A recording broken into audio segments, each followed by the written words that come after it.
Hey y'all, new day, new verse as we continue on into Deuteronomy. Today we're going to be picking up with chapter 8, doing verses 11 on down to where the Lord has for us. Father God, thank you for your word and your wisdom. Thank you for the strength you give us daily, the strength today that we need. Thank you for your wisdom that we might understand to do the provision, that we might live in such a way that we know that you are Lord, you are provider, you are our Jireh. A beautiful prayer of knowing that you keep us wealthy enough to not even be tempted to take in that place of lacking wealth, so that we may not become high and mighty and haughty. I remember who you are, and so remember who we are. Our dependency and interdependency on you. For man does not live by bread alone, but by every word, everything that comes from your mouth. So Lord, speak new life over us today. Open the doors that no one can open, and close the doors that need to be closed that no one can open, and no one else can shut. Lord, lead the way that we might be able to live as emissaries of your kingdom, living with our muchness and devotion to you, that no matter what we do or where we are called to live, we can do so as yours. We praise you and worship you, O Jesus. Amen. Picking up with chapter 8, verse 11 on down. And just a heads up, I'm not sure where God's got for us, because just in these 9 verses the other day, I got 2 pages worth of notes. It's just so much fun to pack here, and I know I haven't even scratched the surface. That's why I love the kaleidoscope. Just keep spinning it, and there's always something new. And let's pick up with chapter 8, verses 11 on down. Be careful not to forget Yahweh, your God, by not obeying his mitzvah rulings and regulations that I am giving you today. Otherwise, after you have eaten and are satisfied, built fine homes and lived in them, and increased your herds, flocks, silver, gold, and everything else you own, you will become proud-hearted, forgetting Yahweh your God, who brought you out of the land of Egypt, where you lived as slaves. I mean, just even that little bit, there's so much to unpack. For initially, I thought maybe just verse 11, because it's right there, right? The be careful not to forget Yahweh your God. Breaking it down, going fun with it, right? So, and again, CJV version. It's like, okay, so don't forget Yahweh your God. And how might we forget him? Well, don't forget by obeying his mitzvah ruling and regulations. Okay, which ones? The ones that I'm giving you today. Oh, all right. Well, let's think about that, because this is Deuteronomy, right? It's the wonderful speech from Grandpa Moses. Well, what are the first laws that Grandpa Moses gives us today? We go back to the beginning of the speech, and the very first things he talks about is the story, the history, who we are, where we've come from. And then the next thing he brings up is cities of refuge, looking out for the least of these, and the 10 words. And usually the looking out for the least of these, then the refuge cities, and then the 10 words going by following the fall. So it's just interesting to me that Moses is saying, hey, you want to truly remember God? Well, cool. First thing you need to remember is that deleting each other, not okay. In any form that may look like, because let's face it, we do it today. We just do it differently, and I would argue in a much more vicious way, because physical pain only lasts once, depending on what happens. But that emotional grind, it just kind of turns like a burn and just keeps going. So you're not supposed to delete each other. You're supposed to give a place for those who need covering. And then we focus on the 10 words. 5 which contemplate how you can love God, 5 which contemplate how you can love man, and the 10 of them together contemplating the idea on how deleting a person is akin to declaring yourself God. How failing to love your family is the base form of covetousness that lets everything else in. Because if you won't love the gift you've been given in front of you, yeah, it's rough. It may take a bit of shining. It may take a little bit of work. But don't we? There's only one of us who's ever come out perfectly clean. And we decided to hang him on a cross. So, it seems to me that if the equal standard is the blame game is enough for everybody to go around and we get to choose, hey, let's follow the Lord. Because the fulfillment of the law, I mean, Paul talks about it well. You can't do it on your own. Can't do it on your onesie sack. Even just in what we have in Torah, there's not enough here to make an actual constitution for a country. You'd have to do a lot of mental gymnastics to fill in the rest of it. It's just not quite enough there to make a full legal code. Excerpts, rather, to help understand the heart of the law, the spirit of the law, rather than get bogged down in the legalism of it, rather than get bogged down in the re-binding of it, being set free only to be bound up in more chains. Rather actually remembering, oh yeah, because ancient Israel, they're told, hey, time and place, right here, right now, these are what you need to remember. We, on this side of the cross, who have Jesus as our fulfillment of the word, because he didn't come to abolish it, he came to fill it full, to do what every single thing was needed, to complete every single prophecy in there about the seed of the woman, about the descendant of Abraham, about the descendant of David, that person who keeps all of the covenants all the way down. On this side of his miraculous event of coming, meeting us where we are, dying in our place, being raised to life, so that anyone who looks upon him may see and believe. Something, even more fun. We're going to dig into these verses. And he is right there with us. And what do we have to do? Look and believe. Believe in your heart and confess with your tongue that Jesus Christ is Lord. Pretty simple stuff. Except the declaring it with our tongue, that's easy. Believing it in here so that we live differently, that's impossible without him. And it's why the hypocrisy is so easy to see. It's not a reason to wag the finger and hate other people. It's a place to recognize, oh, I was there too.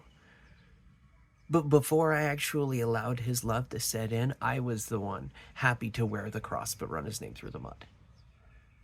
But before I let his love for me actually set into my soul and change the way I do it so that I actually do love others as I am loved by the one who dies in my place, nothing's going to change.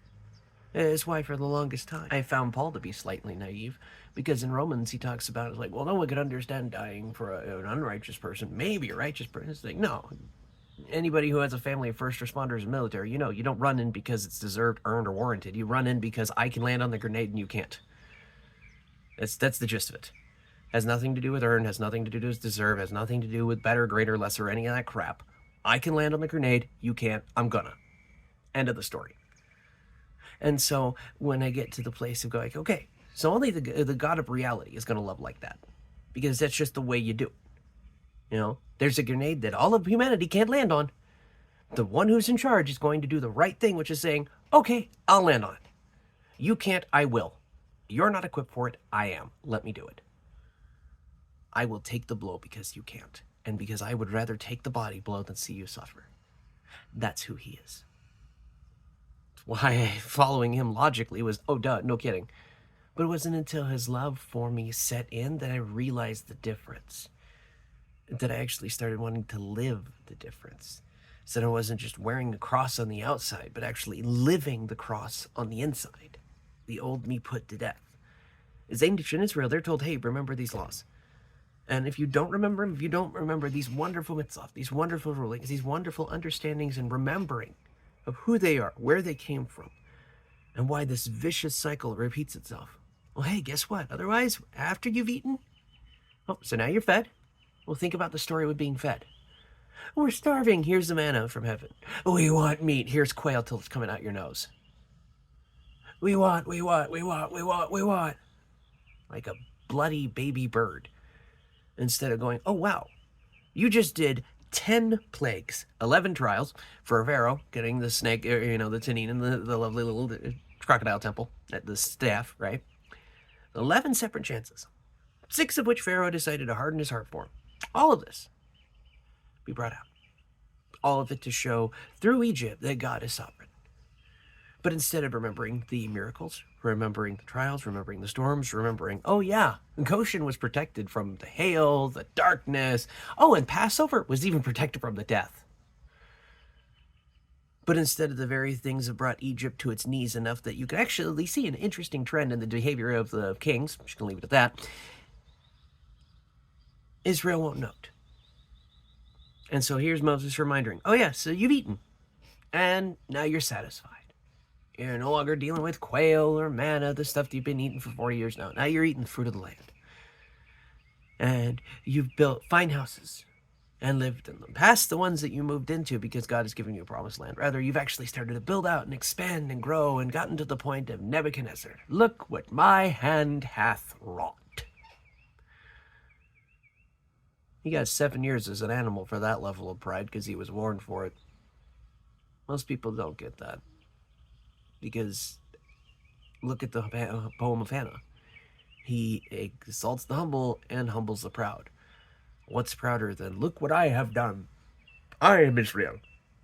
But aren't you a kingdom of slaves? Nope, I am the grand king. It's all mine, all wrought. Through marriage and through trade and through wonderful Game of Thrones tactics, I am the king of all. All right, Solomon, but you're violating Deuteronomy here, Deuteronomy here, Deuteronomy here, Deuteronomy here, Deuteronomy. It's almost like you're doing exactly what's not supposed to be done. Because we get satisfied, we get full, we get into those beautiful, fine places where the beauty becomes more important, where Samson's locks and Saul's form mean more important than a person who will actually lead and do it right and live it. And so Israel increases, increasing in herds. Oh, look at all of the cattle, the sheep, the wonderful things, right? And when you consider the naming conventions of the daughters of Jacob, considering you have, or not the daughters of Jacob, the daughters of the two girls that Jacob marries, Leah and Rachel, because you basically have cattle and lambs. So here you go, another imagery of it, of hey, you've increased on everything: wine, herd, flocks, children, wives, everything you could imagine. Hi, George. You've accumulated it all. But without love, you're clanging gong. A banging, empty nothingness that will be done away with. Because after they've done all of it, increased everything, managed to roll in the loot, well, then the end result is what happens. There's a reason it's easier for a camel to ride through the eye of a physical needle than it is for a rich person to get in. Because the person riding a camel through the eye of a needle is doing it with intent to get through it. The person who's ruled by their stuff doesn't know they're already dead. Sometimes until it's too late. Because how often will we trade houses, homes, an increase of flocks, herds, family, silver, gold? How often will we trade the accumulation and piles of wealth and prosperity for people? How often will we trade gold for God? How often will we trade a city where the streets are paved with gold for a temporary shelter that's got a few lines of it ornately posted throughout? And so the end result happens that happens to everybody, whether it's Nebuchadnezzar, whether it's Pharaoh, or whether it's us. Because the truth of it is, the meditation from Genesis with Jacob is quite literally what happens when the chosen one is a heel grabber from Go. What happens when the chosen seed of the woman is the seed of the snake? We get proud. We forget who Yahweh is. We forget who we are. We forget the story. Brought out of the land of Egypt where they lived as slaves. Ancient Israel did. 40 years of wandering. Brought in. Bunch of years of judges. 400 years from leaving Israel, 430 years from leaving Israel to the completion of the Solomon's temple. Let's face it. And yet all that time, it's repetitious downward circle, downward trend. Choosing everything that God seemingly doesn't. Well, the power of Egypt chariots, but God is your fighter.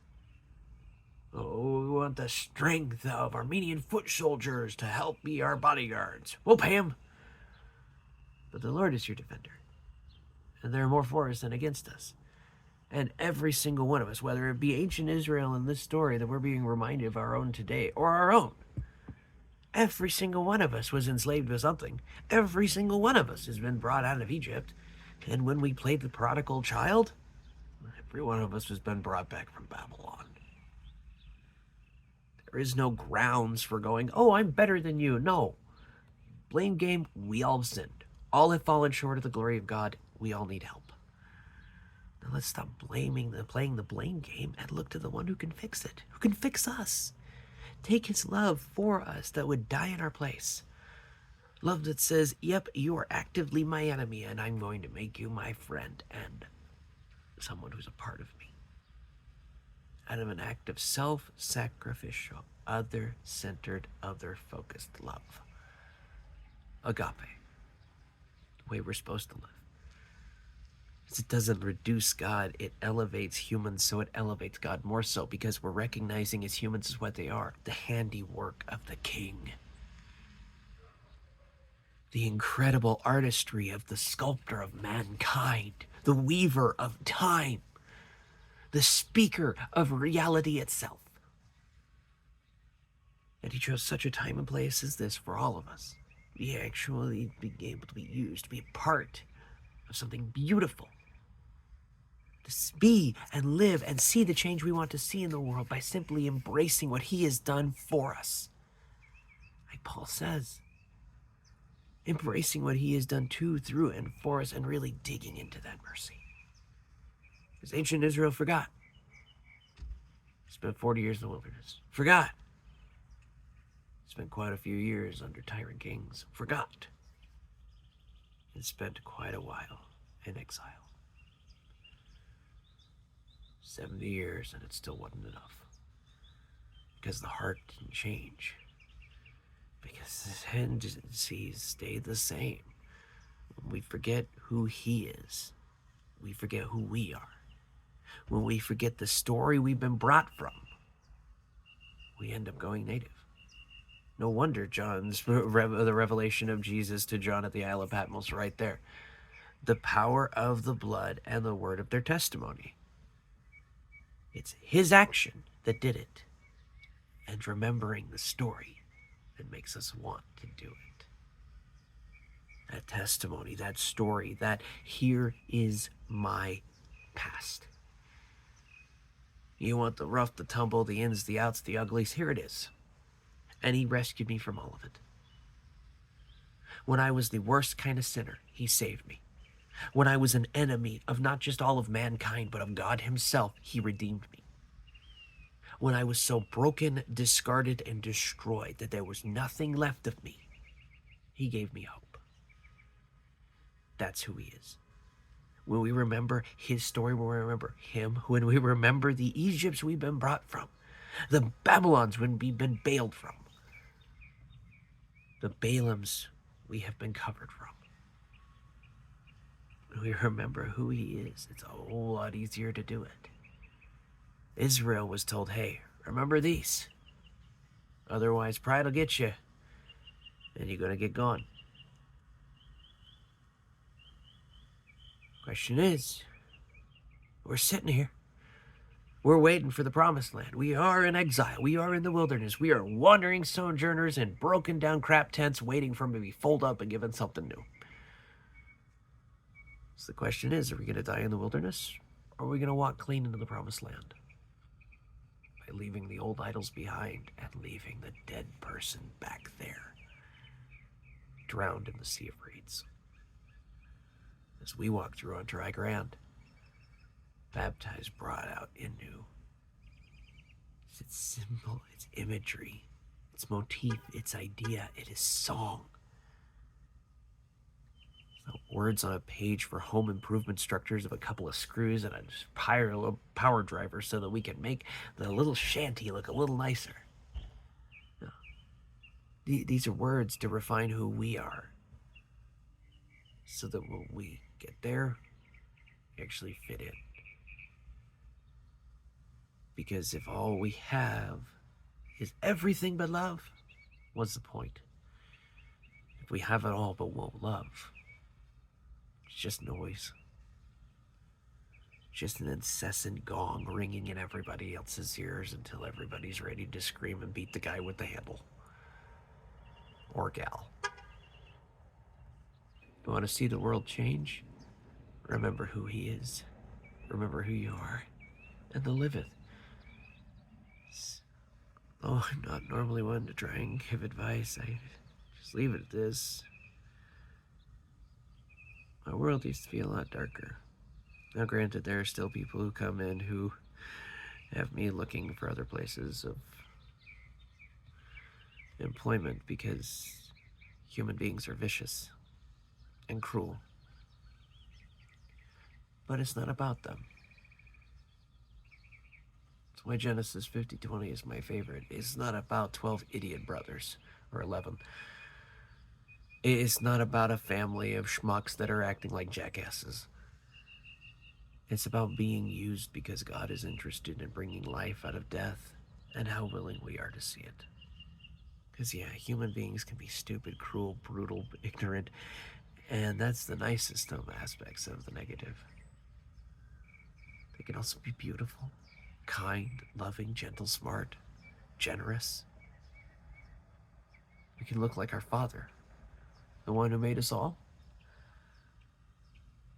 Or we look like the father of lies. Can't serve two masters, and they're slowly running out of middle ground. So what's it going to be?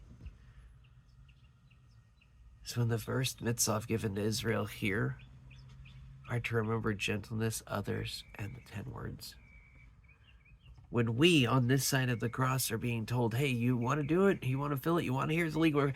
Love God, love others. It's the two are one and the same. You want to not forget who he is? Remember that. That he loves the broken, the orphan, the widow, the immigrant, and he loves the stubborn jackass that doesn't quite know yet. We get the choice to choose to love him. Will we?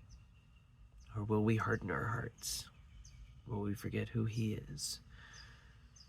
Will we lose track of the land we've been brought out of and end up returning dust to dust?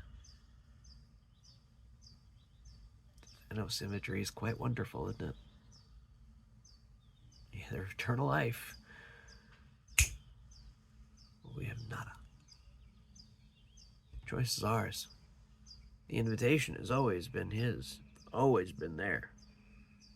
The question is, will we receive it?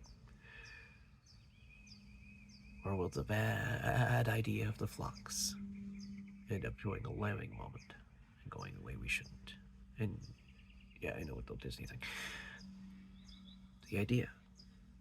What are we gonna do? Is we gotta make a choice.